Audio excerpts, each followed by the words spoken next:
Now for our first question, B7. No.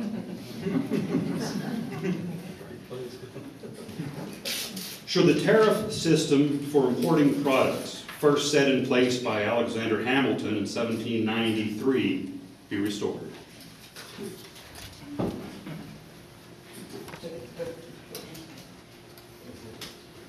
Well, I think that tariffs is an important issue that we need to discuss in this campaign. I am for fair trade, and what we have in place now, I believe, is anything but fair trade. We have countries like India and China specifically, not living up to the existing trade laws that are in place today.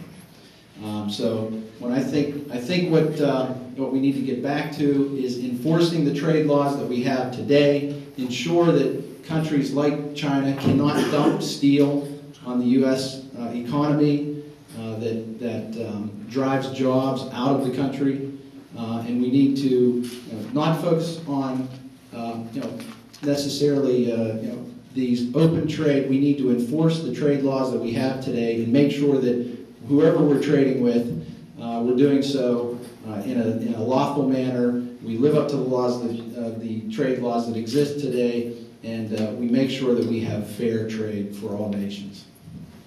Thank you.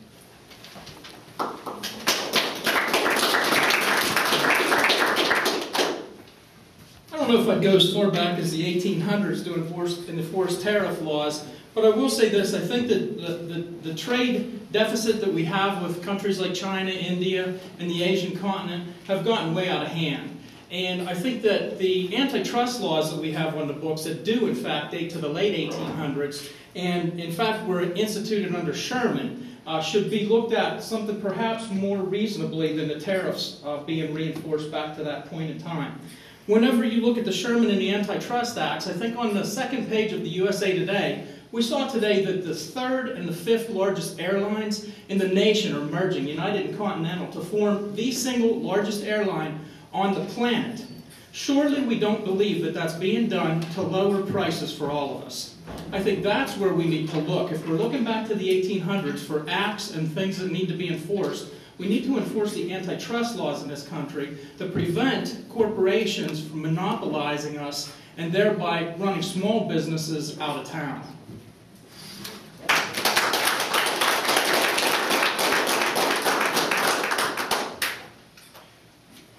I'm very much a free trader, but free trade has got to be fair trade. When we look at tariffs, they're certainly one of the tools we have in the toolbox to address how we're going to conduct ourselves in the international market. One, to ensure that our economy can grow. Two, to protect our interests, especially when we do have countries such as China that has engaged in a concerted national security strategy on their part to bring American businesses over to China. One, through keeping the yuan artificially low against the dollar, making the Chinese products much cheaper, not enforcing their environmental regulations if they have them, and also encouraging American companies to come over and then go into government-owned buildings. And oh, by the way, when China brings them over, they want to bring their R&D sections. So it's a massive transfer of technology.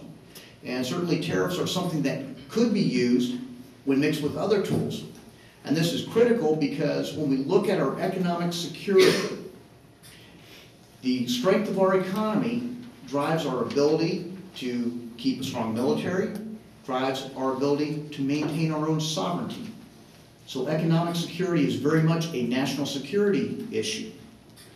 And when we put this all together, what we need to be able to do is, as part of our own national strategy, is to use tariff laws in conjunction with our diplomatic efforts, in conjunction with our trade policy, in conjunction with our national security policy, to ensure American jobs stay here and that we have the access to the energy and the other things we need that are so vital to our economy. Thank you very much.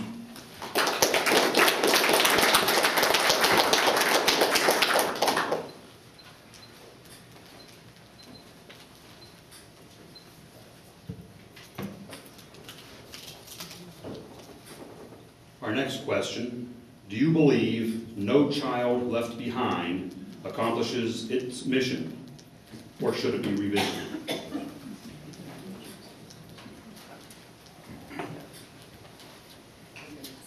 Wait, I'm sorry, it's Mr. Mashel, it should be the next one. Oh, I'm sorry. We go, I'm sorry.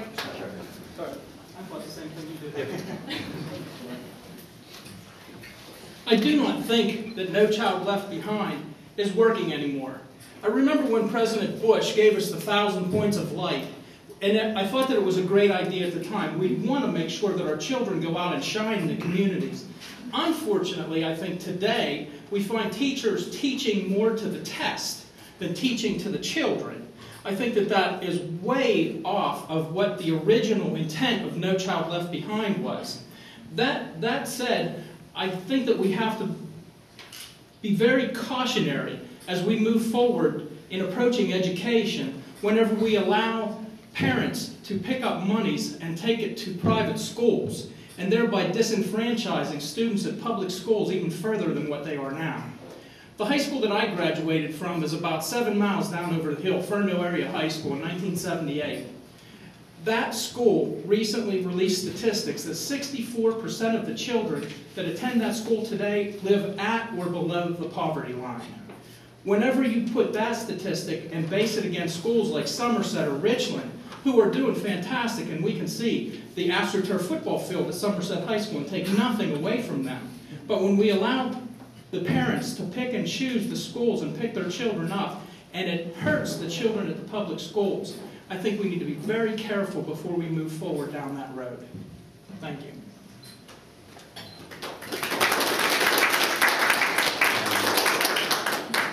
No Child Left Behind is another example of the excessive size of government and its intervention into the lives of families and communities. Rather than just revisit the issue of No Child Left Behind, let's look at just getting rid of the United States Department of Education altogether. Let's dissolve that entire entity and push those functions down to the states.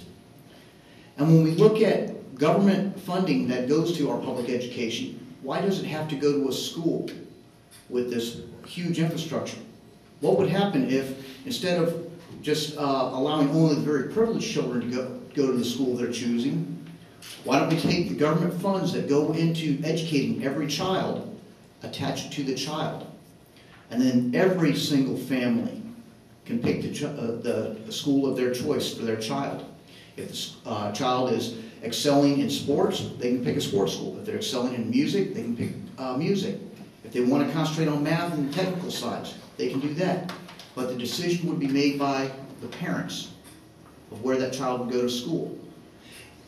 And think of the competition that would erupt when you have Sylvan Learning Centers that we have now, where so many public school people send their kids to make up for the lack of what they're getting in public schools. What if every child and every family had the choice to send their child to a public school, a private school, Montessori, or a parochial school, or even homeschool? That would create genuine competition, improve our education system, and ensure that it addresses the needs of each and every individual child in the system. We don't need a federal government program to do that. Thank you.